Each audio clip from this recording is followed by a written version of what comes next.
That's adorable. Yeah. This is SPTV. And we are live. Hey, Jenna. Hey, Mike. How are you? Good. So Good. excited to see you after all these years. I know, right? We haven't had a chance to actually see each other in person. Shoot, when was the last time? It was probably, I think the last time I actually saw you might have been when you were walking around.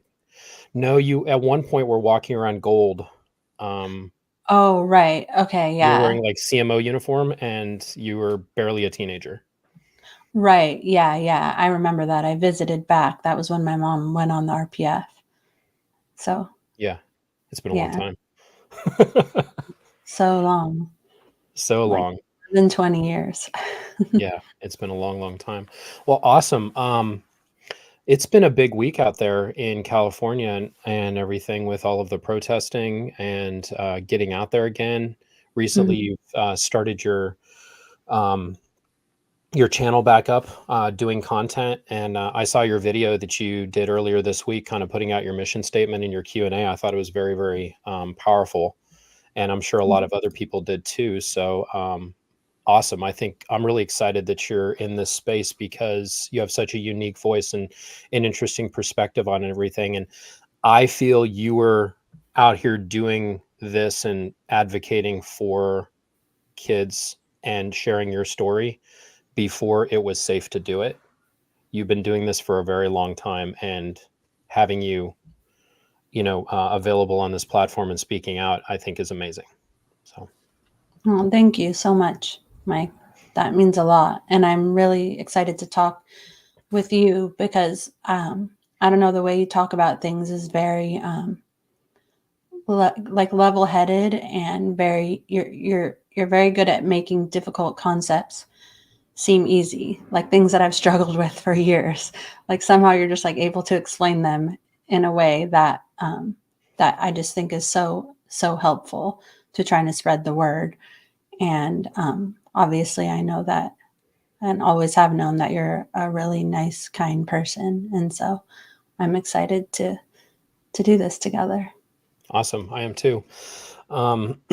Yeah, I'm sure there's some people that I work with in the Army that would probably disagree with you, but I appreciate the comment. Well, I've known you longer than they have.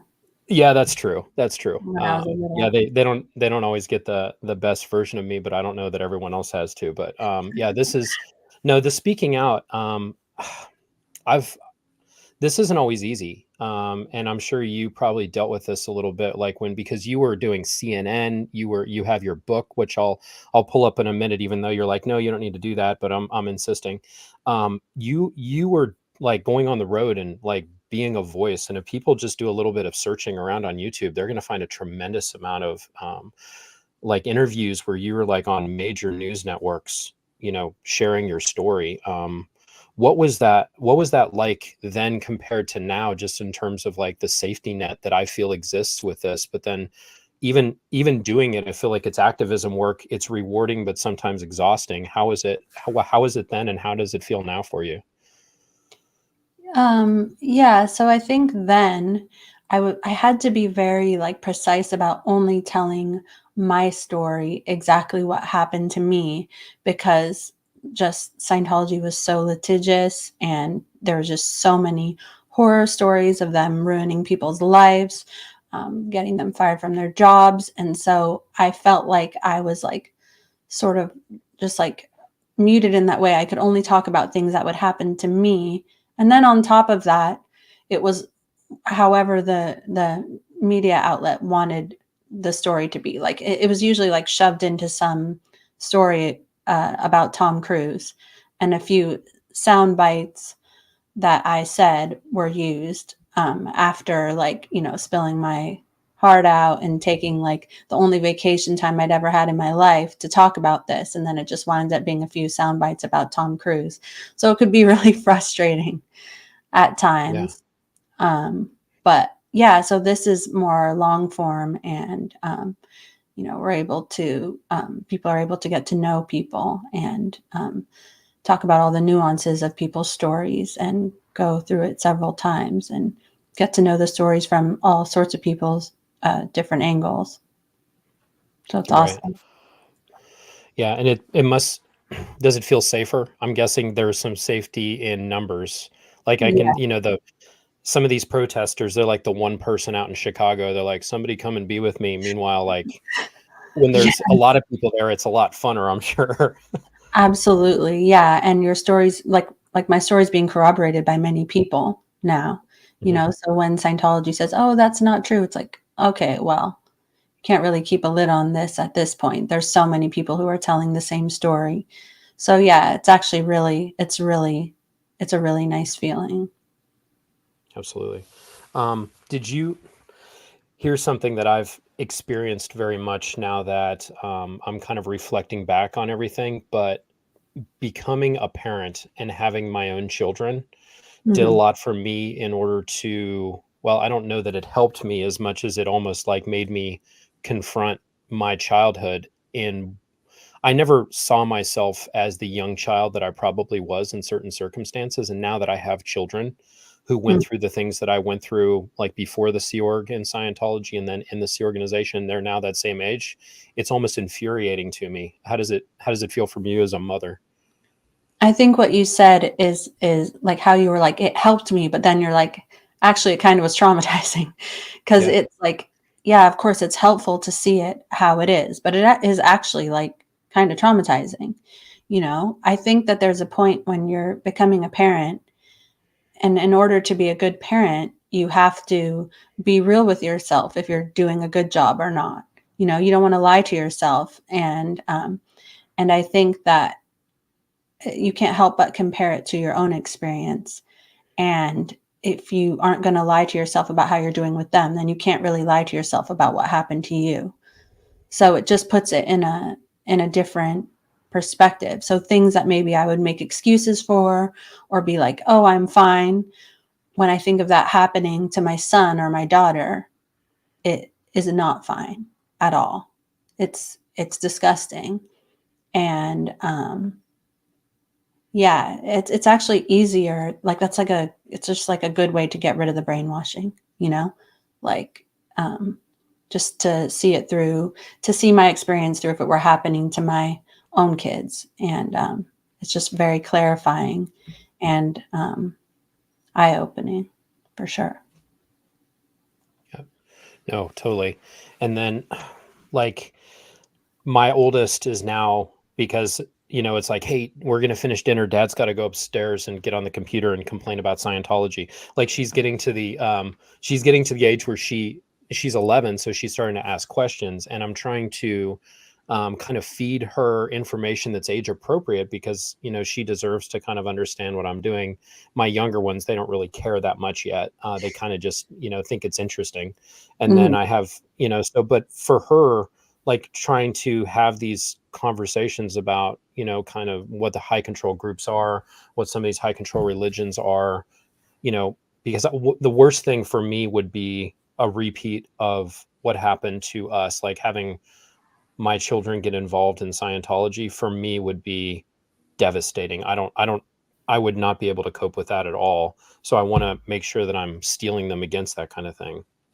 Totally. Yeah. My daughter is also 11, and I had nightmares for years that like we were back in, but then somehow I was like in and my kids were there, and I was like, they were separating them, and I was like trying to like convince them without telling them directly that it was a cult, because you can't do that. And it's like, ugh, those are Right. the worst. Those are the Yeah. worst dreams. Yeah. They're pretty crazy. Do you have them too? I used to, well, I would have dreams every once in a while. And for me, when those things happened, I don't know how I refer to them.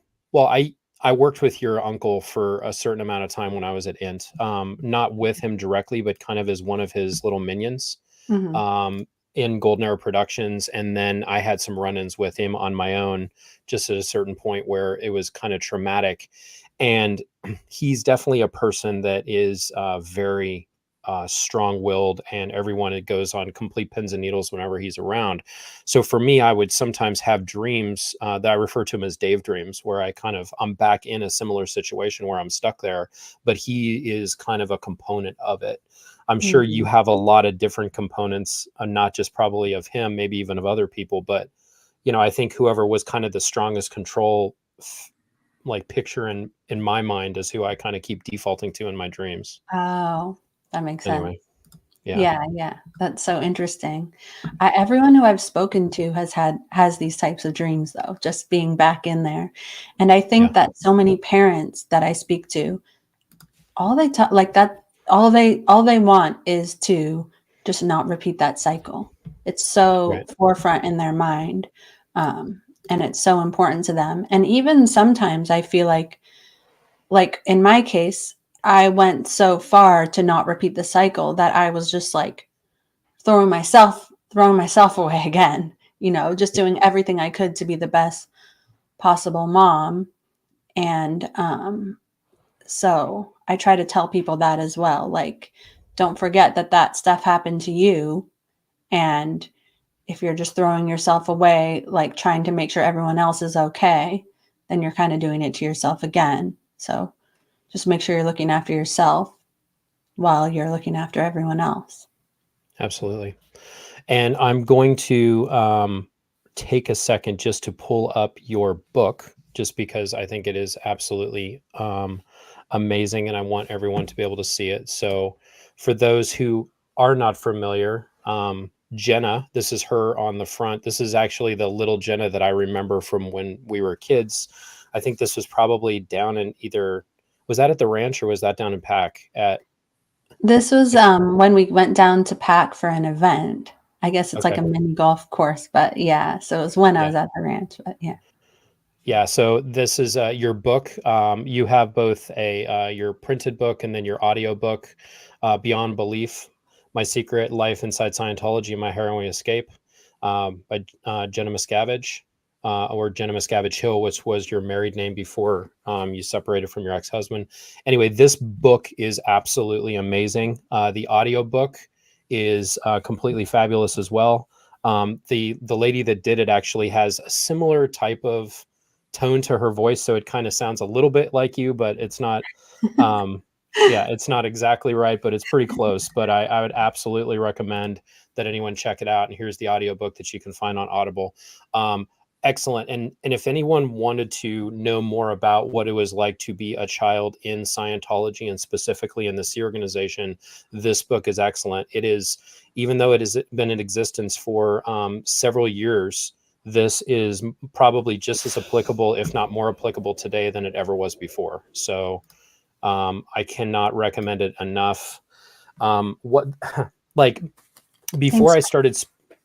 before I started speaking out, your book, Mark Headley's book, Leah's book, I would listen to these things, and they were like my only source of therapy to kind of like process the different things that had happened. And I was like, I remember these things. I was there when these things happened, but looking through it through somebody else's eyes. I just want to say thank you. I very much enjoyed it. I've listened to it multiple times. So you're like, oh, you don't have to pull up my book. And I'm like, I absolutely am going to pull it up. So you don't have a choice in that. I'm going to pull it up whether you wanted me to or not.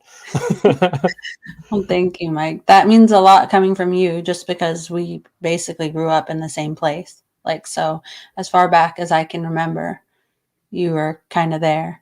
And so that it was helpful to you. It's like the exactly the type of person that I would hope that it would be helpful to. So thank you. Awesome. I appreciate that too. Okay. So talking about when we were kids, and because we were cadets, we were at this international ranch. This is when they actually still had cadets in the Sea organization. We thought we'd talk a little bit about today of the way things were and kind of Scientology's response to that, and probably the main reason why they don't have the cadets today, and kind of what the landscape looks like currently in the Sea organization. And then also kind of talking about other organizations which are open to similar problems. And I just thought, talking through that, we had talked a little bit about it backstage, and what are your thoughts? Yeah, so recently I've had a few people ask me, whether it was protesters or even just in the questions, they've said, like, where are the kids? Like, how can we go save them? And I just wanted to make it clear. Well, first of all, it's wonderful that people are even asking that. But I just wanted to clarify one aspect of it, which is that, like, the place where Mike grew up, where I grew up, where Serge grew up, and Laura and Christy Gordon and many others, is called the Cadet Org. And that is basically where the children of Sea Org members were taken care of, or not taken care of. But and Sea Org members are the senior most members of Scientology, and they basically manage Scientology. So their children were put in the Cadet Org, and that's how we grew up. And so basically kids who were just born up to, I don't know, I guess 18 or older, were in the Cadet Org. And basically when Sea Org members were no longer allowed to have children in, I believe, 1989, there weren't kids born into the Cadet Org. So the rule then was that if you were going to join the Sea Org, you could only have, like, your kid had to be at least 6 years old. So from about 1990 to about 2005, I would say, all those kids have aged out. So there are no longer like a big group of toddlers sitting like in, like, I don't know, on some bus or something like that, that are all together, that all need to be saved. The way we grew up does not exist currently anymore in that form. Most of them are my age, Mike's age, and are adults now. I just want to make that clear so that, because of course, if there was a big group of kids somewhere, then we would be saving them right now, you know? However, even though that Cadet Org doesn't exist anymore, there are many people who grew up in Scientology and not in the Cadet Org who have experienced horrific abuses. Some examples of these people are like Liz Gale. She has a whole book that where she talks about her story growing up, and not in the Cadet Org, but her parents were public Scientologists, and just some of the horrific ways she was treated. Also, like Kelly Copter. She's an example of somebody who did not grow up in the Sea Org, but was still treated horrifically. There's so many other stories out there of this. So the Cadet Org was not the only place by far that these abuses occurred. And so that's why, and the way Liz Gale grew up, that is still like, kids can still grow up in that way in Scientology. So I think it's like her story is so important, because that kind of thing is still going on. And, there are just many other things that are part of Scientology currently that are damaging to children, being forced to confess things of a sexual nature to adults, being forced to hear confessions from adults. This is part of the regular training and processing that is part of Scientology. It's just an inherent part of it. It's inescapable. So these are things that are going to happen in Scientology, regardless of whether or not kids are in the Cadet Org. That's why it's still important to talk about this subject and to raise awareness and to still have changes occur. Yeah, I just wanted to clarify that point there. So I hope that makes sense. Yeah, I think it makes complete sense. So really, the way that I kind of see this, just to kind of give my spin on what you were saying, Mm-hmm. we as cadets were at some point, this project of little babies being in the Sea organization was a problem for them. So they said, hey, no one can have children anymore. If you do get pregnant, we know that they either force the member, through coercion, to go and terminate the pregnancy, or they send them completely away to one of these organizations in some remote part of the world to go and work there and make next to no money and live very, very badly. So most people decide to terminate the pregnancy. Right. So there were no more children then, but there were all these cadets for a certain amount of time. Most of us were absorbed into this organization well before we received a proper education. There was Right. And not a before proper we were education to be had. 18. Yeah. Yes. So I know that, like, for instance, Sterling and Justin and some other guys that, were kind of my contemporaries, by the time I was 15 and that we're all the same age, they were already working at the international base, had graduated, and now we're Right. now adults, and they were working there. That's So right. And I was this 12. kept, and you were 12. So Right. as your daughter is basically at the age where she's like, time to join the Sea Org. And you look at that now and you're like, the visceral reaction I get when I think of my daughter doing that is just beyond Oh my God. explanation. I know. I remember when she passed the age that I went to the ranch. I was like, okay, I haven't sent any of my kids to the ranch or anything like it yet, so I guess I'm doing okay. Right. Yeah. Definitely an improvement, right?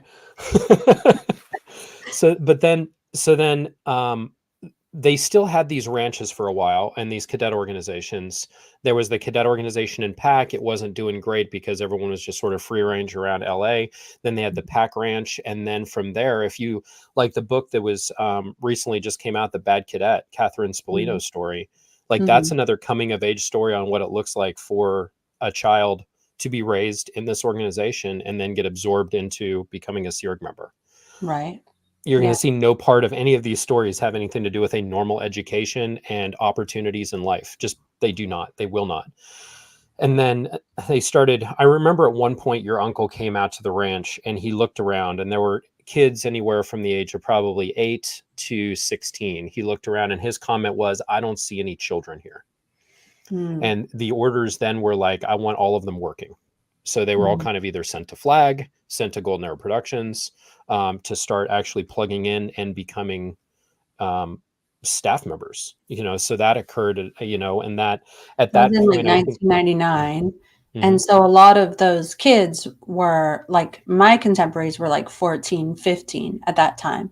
So they're literally being sent 3,000 miles away from their parents and put directly to work with Correct. schooling 1 day a week. And honestly, how much schooling that was just a day to like screw around and read books and play Right. grab ass as a teenager for a couple hours. You know what I mean? True, yes. There was not a lot of education. It wasn't like, oh, let's cram in all this really meaningful education. Like, not even a little bit. Totally. Yeah. So that happened. So if you think about it, a thing that I have dealt with when I finally left, so I ended up finally staying in the Sea organization, and then I left when I was 27. Though I had a lot of specific skills that I had learned from manufacturing things, working at the International Basin and Golden Arrow Productions, I was able to drive, which was a rarity in the Sea organization. I left and I felt like I had imposter syndrome big time with everybody in the normal world. And I felt like I was trying to make up for lost time. I didn't know what to do in a normal setting that everyone else was just used to, just in hanging out with friends, the fact that, you can drink, the fact that you can go into a grocery store and no one's going to stop you from buying a birthday cake at any time of the year. And no one cares. Like no one's checking. Like you can do whatever you want. It was very odd, and I had to figure out a lot all at once. And I'm sure you dealt with that same thing. Oh, totally. Oh my God. I love what you said about that you can buy a birthday cake any time of year. I just remember because at the ranch, if we would go like get food after hours, you get like assigned lower conditions. Oh yeah. So Remember when you're like in your book, you're like hiding food in your drawer and people are like yelling at you for it. And you're like, you can't have my phone, and like breaking shit because people are trying to like mess with you. oh my God. I guess But it's all then, about the snacks for me. yeah, you gotta, but at the same time, like none of the control mechanisms that were put in place had anything to do with They were all just control. They were like, we Right. have to control you at the basic level. But They then when weren't we were saving gonna, anybody. They weren't like, there was no good reason for them that was helping mankind. It was just like so that you couldn't have it. I can't have, as they would say there. yeah. So then when we did leave, I felt like it was years of deprogramming, and I plugged myself right into the military, which is kind of just that it was the easy button in terms of like, I'm going to leave one cult and join another cult, just in terms of high control organization. There Right. was some ease to it for me, but I had to learn a lot in a very short amount of time, and I had to make a lot of mistakes. Um, all of our contemporaries that are still there, like when we're talking about the children in Scientology that are you and I that haven't left, and Right. there are still a lot of them, they have like, I can almost imagine, because I felt like my maturity and my judgment stopped at a certain point, and then when I left, I had to kind of like fill in the blanks on that. A lot of those people probably do not have the maturity that they should, given the age that they are. They would almost be like a shelter animal. If they left, they wouldn't know what to do in the wild. Absolutely. Yeah. Which seems like it would be a much harder at this age. Like when I left, I was 21 and it was all scary, but I just feel like that would be so much harder for them coming out at this age. Yeah. And that's what keeps them in. The Right. longer you're in there, the more invested you are, and so the scarier it is for you to leave. Oh, totally. So, Aaron, I think either earlier today or yesterday did a video with a lady. I think I can't remember her name, but her channel is uh, Shannon, yeah, um, Shannon, and she's on Chicago Chicago Scientology. Financial Audit. Yeah, Okay, I watched she it. was. So yeah, so she's talking about like, so for those who aren't familiar, Scientology's organizational structure, it consists of, we're Jenna and I are mainly talking about the C organization. This is the highest level echelon, the most dedicated, the people that sign the billion-year contracts. They are the management arm of Scientology, and it is a smaller percentage of people that are in the C organization. Down in major cities, you're going to find regular Scientology organizations. These are referred to as Class 5 organizations. They deliver Scientology services up to the level of Class 5, which is basically, in layman's terms, it means they're state of clear. They're going to make a person that's supposed to be a clear at those organizations, and then they funnel them up to the higher level C organizations to receive services. At these organizations, those are staffed by public Scientologists, or almost like civilian Scientologists, who will sign shorter contracts, like 2.5 to 5 year contracts, and they will work in these organizations. And then they will deliver Scientology services and auditing, which is their kind of counseling that they are selling to people for vast amounts of money. And they get them in the door. And once a person becomes a Scientologist, it is like an assembly line. The more that once you come in the door, they will slowly monopolize and take over your time, where all of your time is then spent in these organizations. So for those people that have children, this was the situation I found myself in before Rosemary brought me to LA and joined the C organization. I was a Class 5 organization public kid, and she was either at the org and I was left home alone by myself, or she would bring me down and I would be put to work as well. And I was given a job in the organization, and I would work like she would. And this is kind of what Aaron did when he was a kid, is he worked in these kind of organizations. So in this video that Chicago Scientology Audit channel was talking about, is above one of their organizations, they have a bunch of immigrant workers that have a bunch of their children there, and it sounds like a lot of them are from Russia. So this is not a new tactic that that Scientology has been using, but it sounds like they're starting to be more prolific in it. I'm probably mispronouncing that. They're doing it more often, in that they're finding these underdeveloped countries or people that are underprivileged. They're recruiting them, bringing them to into these organizations on religious visas, and bringing their families with them and cycling them in to basically be cheap labor. And that looks like it's what's starting to happen. That's happening in Chicago. I guarantee it's happening in other places as well. So though a lot of the protests are going to be locally focused on some of these larger C organization bases in Hollywood, there at the Big Blue building in Clearwater, the stuff like Pearl Snappy is doing down there in Austin, and all of the protesting that's going on, the stuff that's starting in Chicago, and where these other organizations exist in Denver, you can expect there's going to be a population of children that are just brought in as a matter of course because Scientologists are being brought in the door.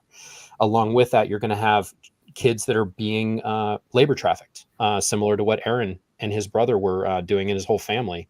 This is what they're doing, and I think that as we continue to focus on this, we need to understand that probably the youngest members are going to come from there, and then we also have the Delphi route, similar to what Liz Gale went through. You have these Scientology boarding schools that give a private school education to to Scientologist family members, children, Scientology children, and then the major recruitment centers for the Sea Organization signing those billion-year contracts are to go to those kids whose parents are big-time contributors or into Scientology, and who have been groomed for years. And absolutely, they've been groomed. They're into it. They know the lingo. The thought process is already in place there, and then they very relentlessly try to recruit them for the Sea Organization. So, these schools, the private schools that exist, the Scientology organizations, where they're getting new public in the door, the testing centers, things of this nature.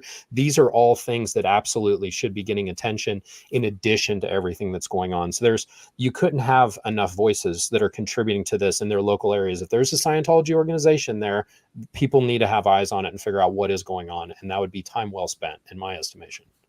Absolutely. I totally agree. And I just wanted to add that Scientology didn't cancel the Cadet Org out of the goodness of their heart.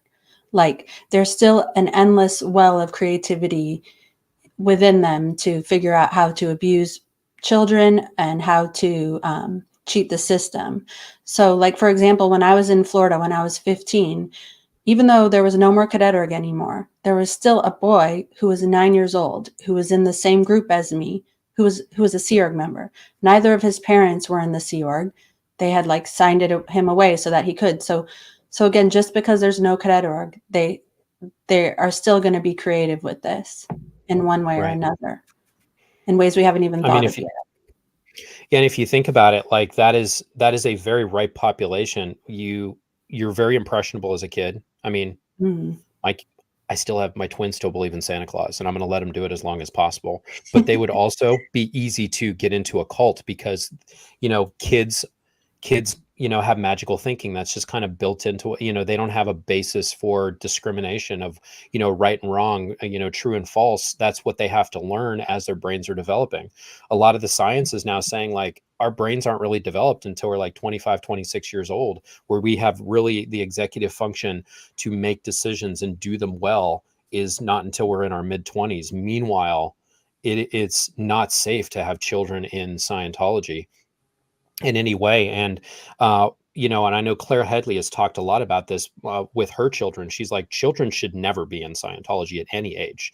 Like if you're not old enough to make decisions and, integrate into the normal adult population, which arguably an 18-year-old probably wouldn't even be able to do that, but minimally, like it should almost be illegal to do this. But then we have our First Amendment protections that exist in this country, and we all feel very strongly about those. So it's a very, very complicated problem. It is. And yeah, we just have to raise awareness. So, and I saw some comments like there's so much talk that's going on social media about how abusive Scientology is. It stands to get canceled just on social media just because of the amount of outpouring of people sharing their stories. Right. Maybe it will, but I can tell you it'd be hard. It would be hard for someone to, I knew if I was going to be like, hey, there's this new thing over here, I'm just going to walk in the door. No, I Google everything. I mean, I'll Google something like, ooh, a different kind of peanut butter at the store than my wife wants me to get. I better Google it. Oh, better not get that. I'm going to get in trouble. Like I do that on simple things. So when it has to do with, hey, am I going to join this cult or not? I probably am going to Google it first and look what you're going to find. Right. It's going to be harder for people. Time. Totally. Yeah. 100%. Yeah, so it's amazing that all these stories come up, first thing when you Google Scientology. That's what's so cool about YouTube. That's what Aaron always talks about. He wants to see these stories be the first thing that come up whenever someone Googles Scientology. And I mean, even me, when I Google anything, and it doesn't have to do with, just if I'm looking for, I don't know, a thing that I'm going to buy off of Amazon or a new product, I don't just I actually don't look at the first thing on the list. I usually go down the page a little bit so that I get the real deal. And I think that that's just a normal thing for people at this point. So even if they're paying to get their thing moved to the top, most people are surfing on their phone anyway. Like, you're on the toilet, you got plenty of time. You might as well look at the whole page of Google searches, right? The toilet and the phone is a guy thing, but yeah. I walked right into that one. You're not wrong. Yeah, no, but I think, yeah, it's going to be harder for sure. So another thing that's, I think, started to happen is there's all this in the recent months. There's been people that are starting to share our stories and are talking about specific problems they have with other people, and I ran into that with Laura. Mm-hmm. I originally, and for those who haven't seen it on my channel, you're welcome to go and look at it. When I started doing stuff and starting to do a little bit on YouTube and kind of poking my head up against, on the other side of the wall, I reached out to Laura because I thought I saw her doing her stuff, and I sent her a message on Messenger, and just like, hey, we were both at the ranch together. In my mind, I did not equate her to somebody that I might have done something offensive to, or did something that I wronged, or she was at all, that she would even remotely consider herself being upset with me. We both came from the same trauma, right? We both trauma bonded. That's how it was. I reached out to her, and the response I got back was, I don't feel like I'm ready to talk to you. And I was like, wait, what? Why wouldn't she want to talk to me? We both came from the ranch. I mean, I don't get it. So a little bit of time passes. She's doing some videos, I'm doing some videos, and I can see on some of her videos that she's really upset at me. And I was like, at first I looked at that, and people get defensive, and I was defensive, and I was like, why is she complaining about me? This is bullshit. That was the original thought that I had. And then I stepped back a little bit. I'm like, well, I haven't talked to her yet. So I reached out to her to talk to her. And I said, can we talk? And she's like, I would like to do a stream with you where we can talk about everything that's wrong. And I'm like, okay, well, can we talk first? And I think that was kind of where we started. So I called her, I heard her out and heard what she had to say. This is just a phone call.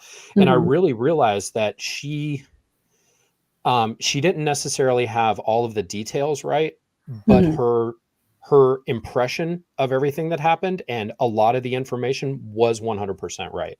And I did not want to confront that I had done something wrong. And I was an abuser in someone's mind, because in my mind, I was abused. So I was trying to process that. So we went in and we did our first talk, and we went through and worked through a lot of that. And it was a lot for her. It was a lot for me. And then we did another video after that where we really hashed it out. And I don't recommend necessarily doing that on YouTube for the general population. But it was good for us, and I'm glad that we did it. But me looking at that, I had never in my time since I left saw myself as anything other than a victim. I never did. I am a victim. That's what that I'm, of all these bad things were done to me. I never thought that I could have been the one that was older than somebody else in a position of authority over them, telling them to do things that they didn't want to do. And I was in a situation where I was the perpetrator. And that for me was a big time mental shift. And I'm glad that she and I looked through that. Now, the reason I'm bringing it up is there's a lot of discussion that's going on in different aspects on things on YouTube. There's the little altercation that occurred between Mirriam and Mike Rinder.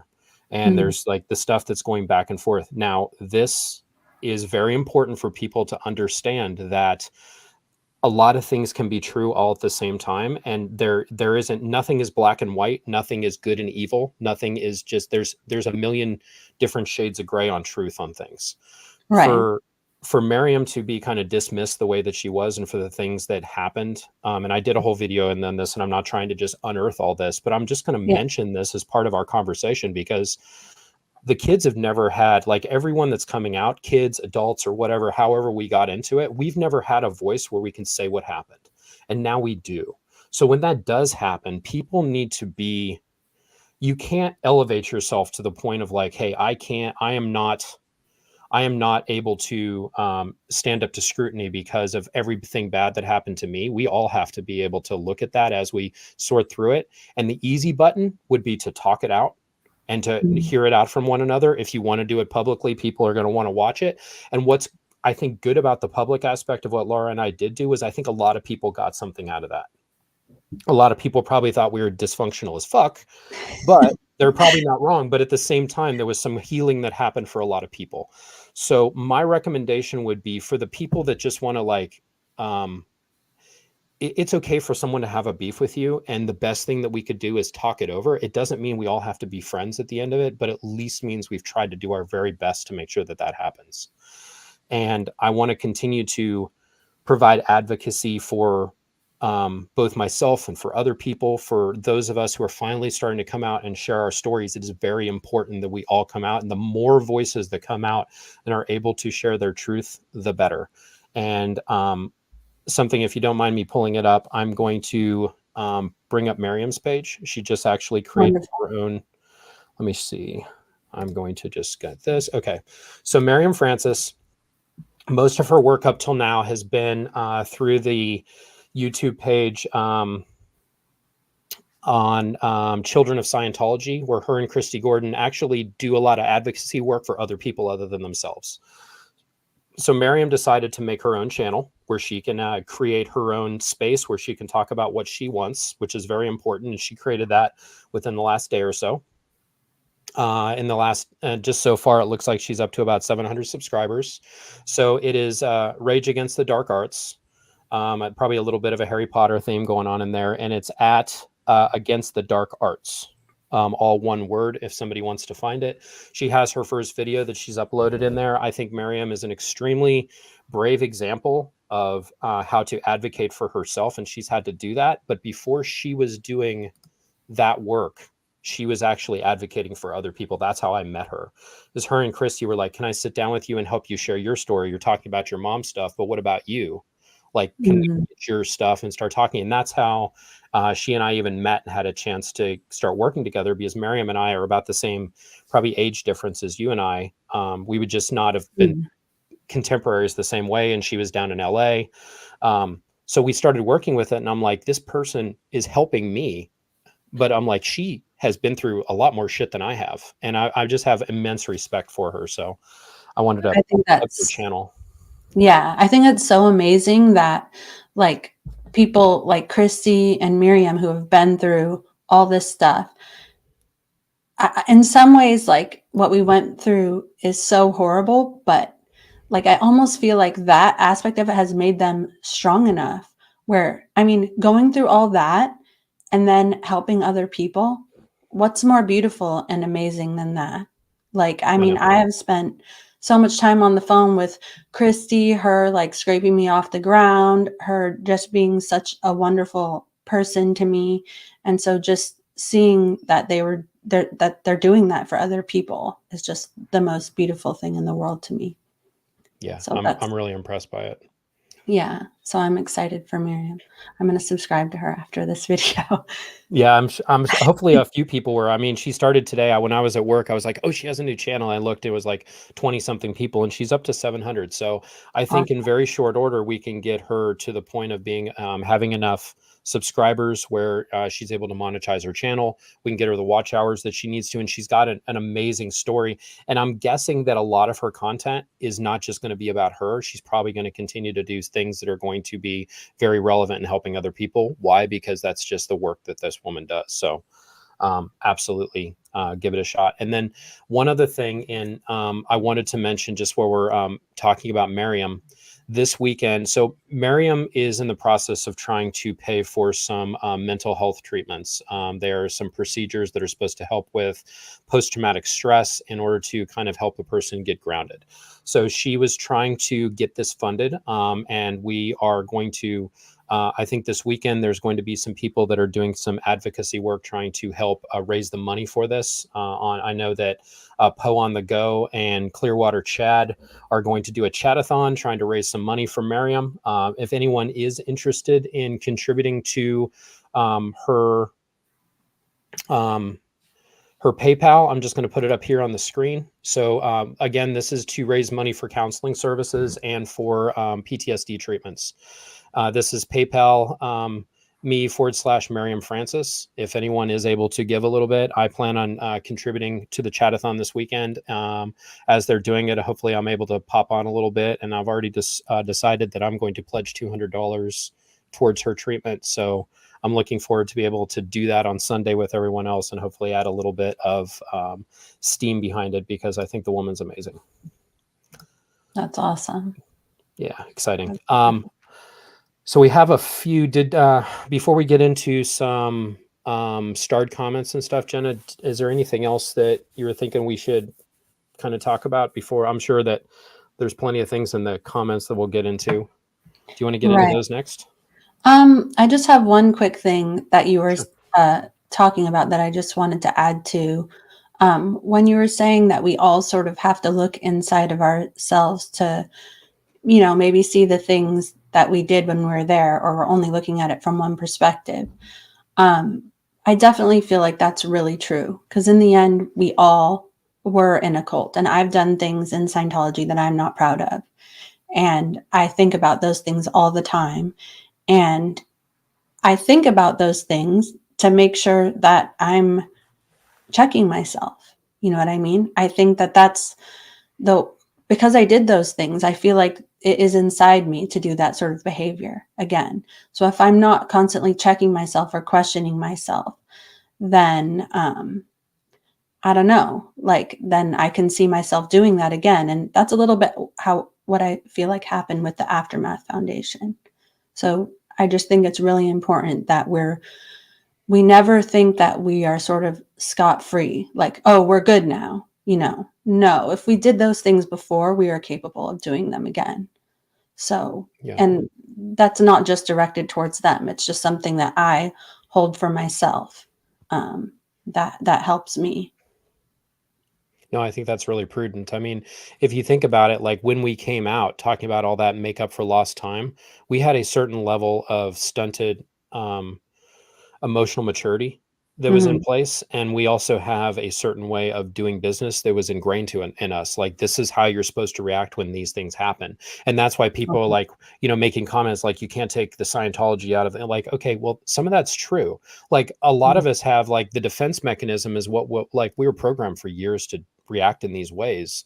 It shouldn't be a shock when sometimes we react to certain things. We feel like we're being targeted. And I know a lot of the members of the Aftermath Foundation, a lot of them were in the same boat that you were, Jenna, as they were speaking out before it was safe to speak out. And I feel like there's this huge safety blanket of everyone doing it now. So it's really hard to, attack hundreds of people that are all kind of behind each other, as opposed to onesie twosies, like the Headleys, the Renders, like all these people, like Annie's, like most of these people were doing stuff when it wasn't safe to do it.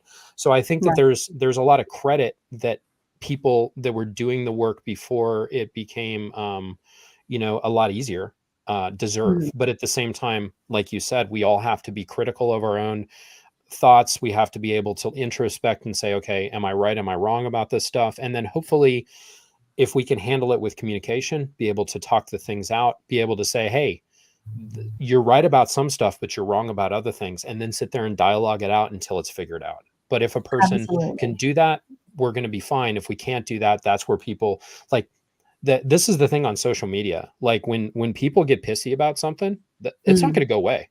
Like in print media, like, cable news and all that sort of stuff, people are over it in 24 hours.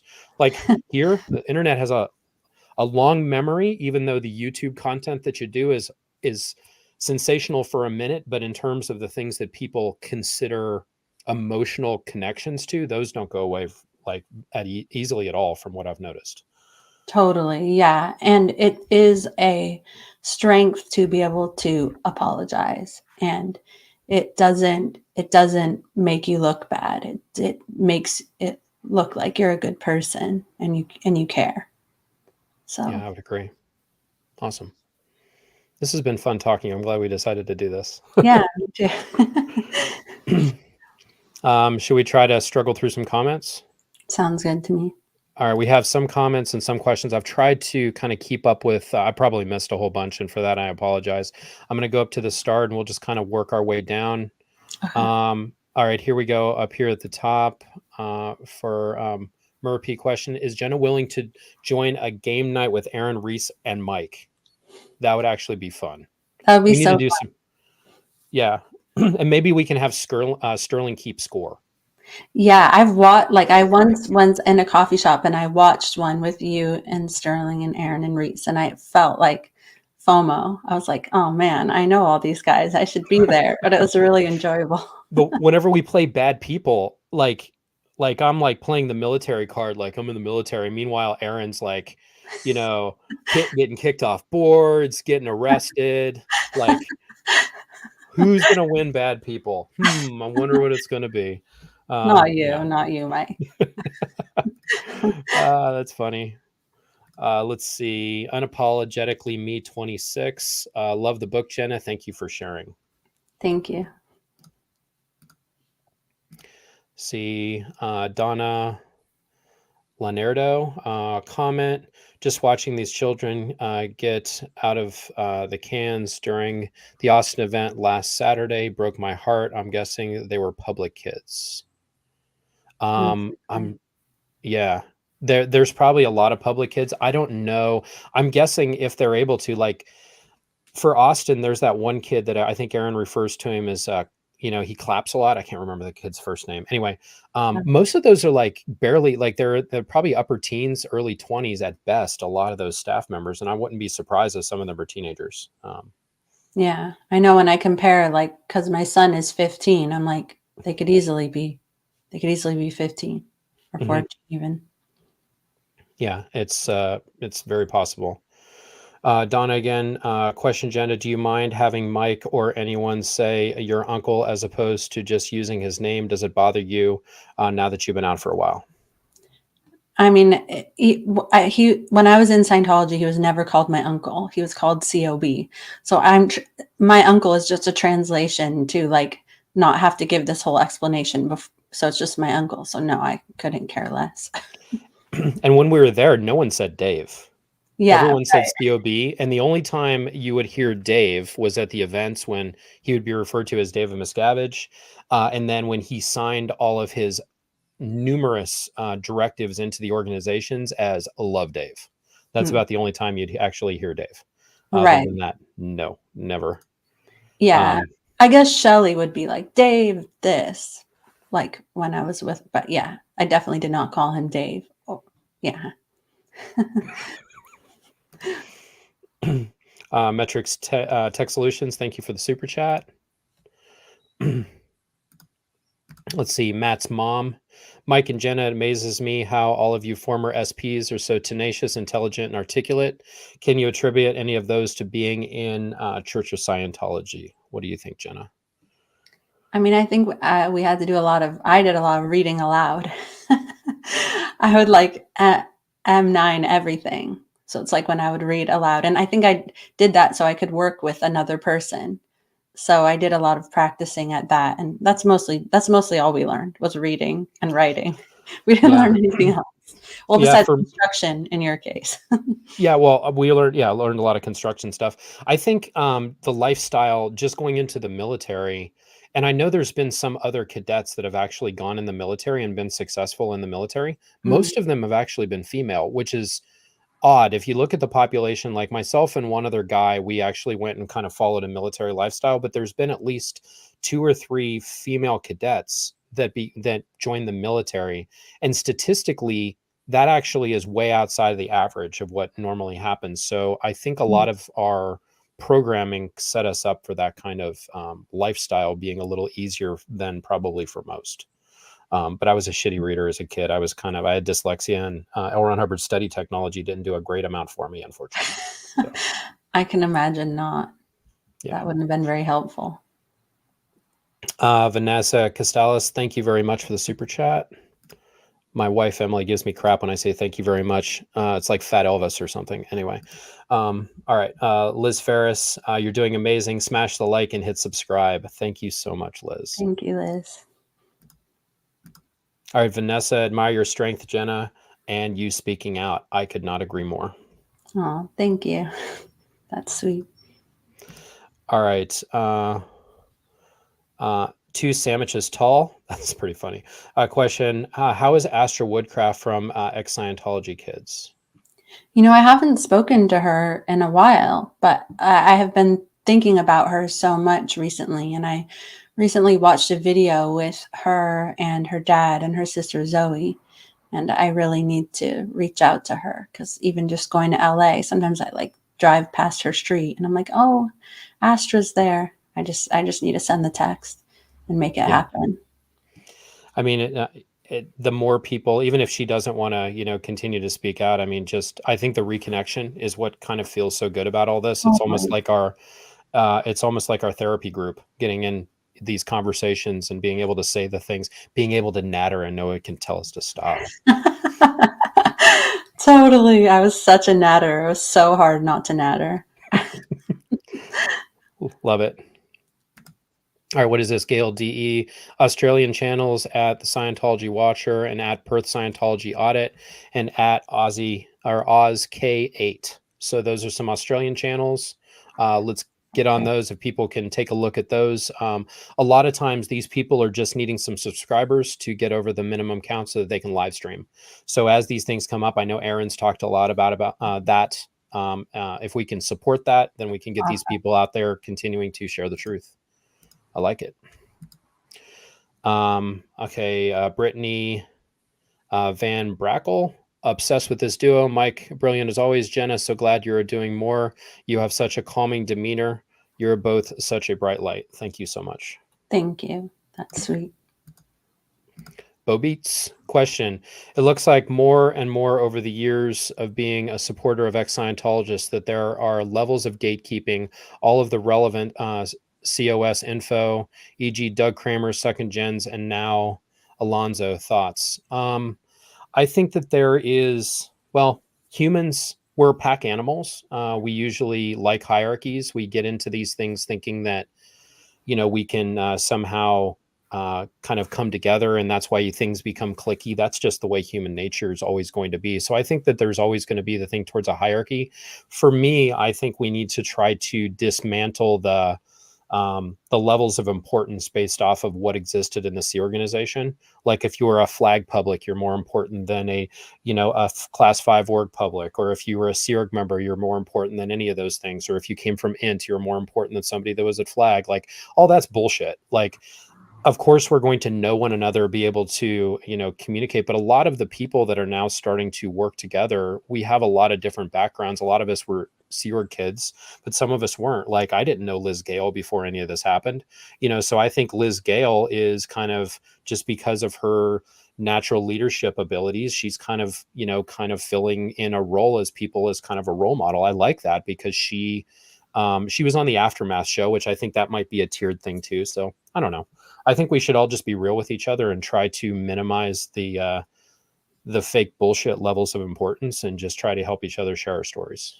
What do you think? Yeah, there's no reason it needs to be hierarchical. And people from different backgrounds, I find their stories so interesting. Like the ones that are, oh, well, now this sounds rude to you. I'm like the ones that are the same as mine. Whatever. No, but like it's so interesting to hear just like a totally different thing. Like I remember when Aaron had that Cyril Shakay on, I was just like, his story was just so different from mine. It was just so interesting that and equally important. There's no reason why one person is more important than another. Totally agree. Love it. All right, Arnie Van Halen, love you both. Thank you very much.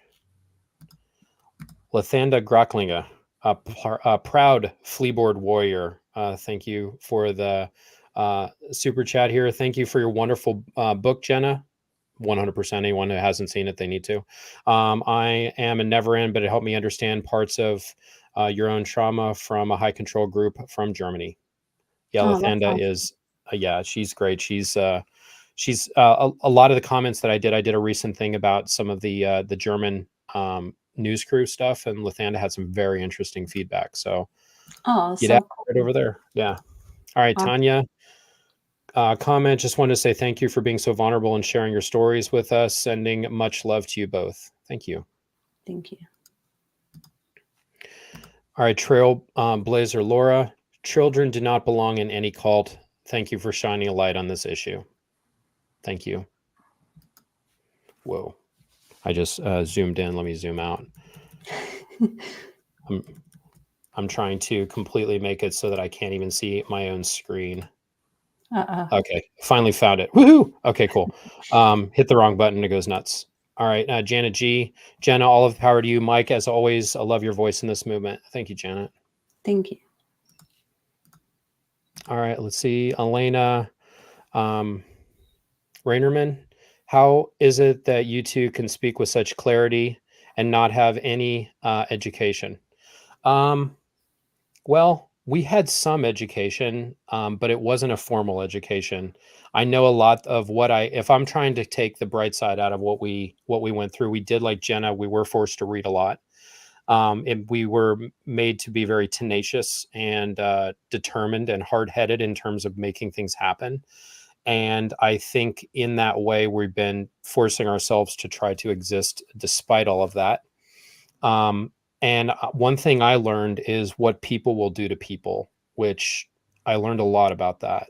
And I think that is probably, it was a lot of hard truths that we probably learned that a lot of people maybe never learn, or if they learn, maybe learn it later in life than we probably should have. But yeah, our education was definitely substandard, but there was weird parts to it that were probably I'm able to take something out of, is hopefully a positive angle to it.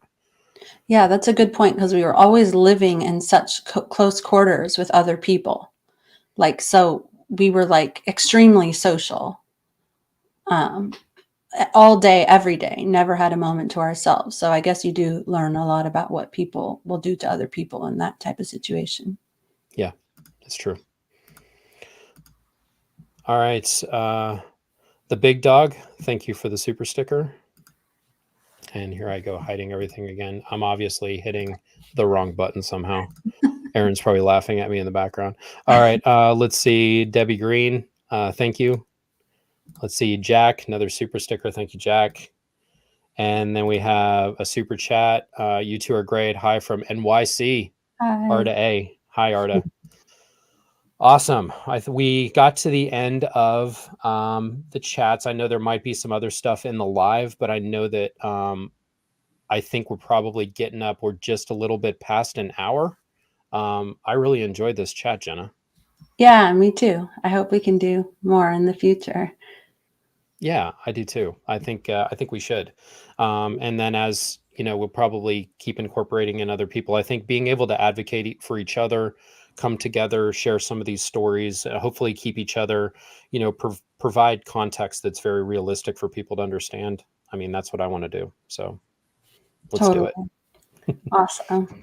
Thank you, Cool. Mike. Yeah. Well, hey, I'm not going to end with my goofy Tom Cruise thing that I normally do. I just want to keep our chat just to our thing. I really enjoyed this. And hey, I'll see you next time. How about that?